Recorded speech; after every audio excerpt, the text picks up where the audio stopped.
La Constitution de 2006 a été écrite dans un contexte où le peuple n'était pas libre. Le pays sortait de la guerre, les institutions étaient fragiles, les pressions étrangères étaient fortes et le peuple n'avait pas la possibilité de dire oui ou non en toute souveraineté. Aujourd'hui, nous ne sommes plus ce Congo-là. Nous avons grandi, nous avons appris, nous avons souffert, mais nous avons résisté. Le Congo mérite une constitution écrite en temps de paix par des Congolais souverains pour un Congo fort. La constitution, c'est la fondation d'un État. Une constitution, ce n'est pas un simple texte. C'est la base sur laquelle repose toute une nation. Et c'est elle qui définit nos droits, nos institutions, nos protections, nos limites, nos espoirs. Quand la fondation est solide, un pays avance. Quand la fondation est fragile, tout s'effondre. La justice, la sécurité, la gouvernance, la confiance. Et aujourd'hui, soyons honnêtes, la fondation de la RDC est fissurée par cette constitution que nous avons. Pourquoi la constitution actuelle pose problème? La constitution que nous avons aujourd'hui n'a jamais été réellement populaire. Elle n'a pas été construite avec le peuple. Peut-être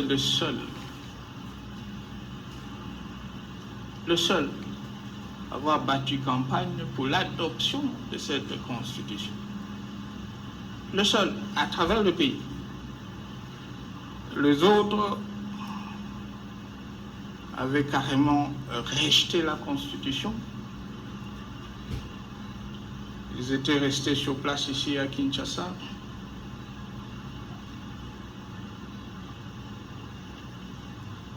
Dans les bistrots, dans les ambassades. Alors que j'étais sur le terrain, en train de battre campagne pour l'adoption de la Constitution. Parmi ceux qui avaient rejeté la Constitution en vigueur, c'est l'Église catholique. D'ailleurs, je considère que c'est ma Constitution. Elle n'a pas été débattue librement dans nos villages, nos quartiers, nos universités. Beaucoup de Congolais savent que ce texte a été adopté dans un contexte trouble, sans transparence, sans souveraineté réelle. Un texte imposé, pas choisi. Un texte subi, pas voulu. Et quand une constitution n'a pas la confiance du peuple, elle ne peut pas unir, elle ne peut pas inspirer, elle ne peut pas protéger. Une constitution doit venir d'un peuple. Regardez les grandes nations du monde. Leur stabilité repose sur une chose simple.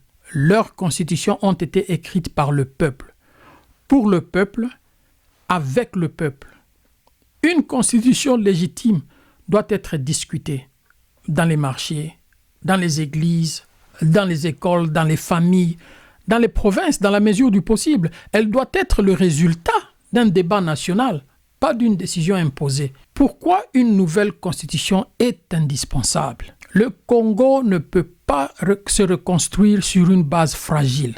Nous voulons un pays où la justice protège les faibles, les dirigeants rendent des comptes, les institutions sont stables, les ressources nationales profitent d'abord aux Congolais. La souveraineté n'est pas négociable. Tout cela commence par une nouvelle constitution. Une constitution qui garantit la séparation réelle des pouvoirs, empêche les dérives autoritaires, protège nos richesses, renforce l'armée, la justice et l'administration. Elle place le citoyen au centre de la République. Sans une nouvelle base, nous resterons prisonniers des mêmes cycles d'instabilité. La République démocratique du Congo, de nouveau en proie aux violences. Une cinquantaine de personnes seraient mortes à Kinshasa dans des affrontements entre les manifestants anti-Kabila et les forces de l'ordre. Les émeutiers réclamaient le départ du président dont le mandat expire le 20 décembre. Ne pouvant pas se représenter, Joseph Kabila fait tout pour retarder l'élection. Pour qu'une nouvelle constitution soit crédible, elle doit être portée par un leadership qui respecte le peuple, un leadership qui consulte, qui écoute, qui explique, pas un leadership qui impose, comme c'était le cas. Le Congo a besoin d'un processus constitutionnel transparent, inclusif et totalement souverain. Un processus qui appartient au peuple, pas aux intérêts particuliers. La nouvelle constitution doit être le socle d'un Congo nouveau. Elle doit apporter une stabilité politique durable, des institutions claires, équilibrées, protégées contre les abus, une justice indépendante, des juges libres, protégés, capables de dire le droit sans peur, la protection des ressources nationales, un cadre légal qui empêche le pillage et garantit que les richesses profitent d'abord aux Congolais, des provinces fortes, capables de gérer leurs priorités, mais avec un certain contrôle, le respect des droits et libertés, une constitution qui protège chaque citoyen sans distinction. Le Kabila n'a tenu de 2016 à 2018 que par les tueries. On a tué combien de gens? Si Kabila avait suivi mon conseil, aujourd'hui, Rossi Mukendi serait en vie avec sa famille. Les autres qui sont morts, ils seront en vie. Il y a eu beaucoup de sacrifices, il y a eu beaucoup de gens qui sont morts. Et vous allez voir, ce n'est pas encore fini. Il y a des familles qui n'ont pas encore pleuré le leur parce qu'on les a interdits de faire même le deuil. Mes chers compatriotes, le moment est venu de reprendre ce qui nous appartient. Notre souveraineté. On a souffert. Une constitution n'est pas un cadeau. Ce n'est pas un privilège. C'est un droit. Un droit que nous devons exercer avec maturité, courage et détermination.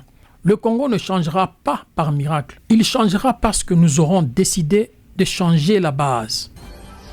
Que les médiocres dégagent.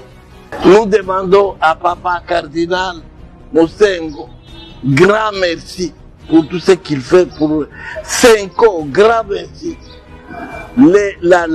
La souveraineté appartient au peuple et non au diable. C'est ça la différence. Une nouvelle constitution, ce n'est pas seulement un texte, c'est une renaissance, c'est un nouveau départ, c'est la refondation d'un État, c'est la promesse d'un Congo fort, juste, souverain et prospère. Le moment est venu. Le Congo mérite mieux. Le Congo mérite une constitution écrite par son peuple, pour son peuple et au nom de son avenir.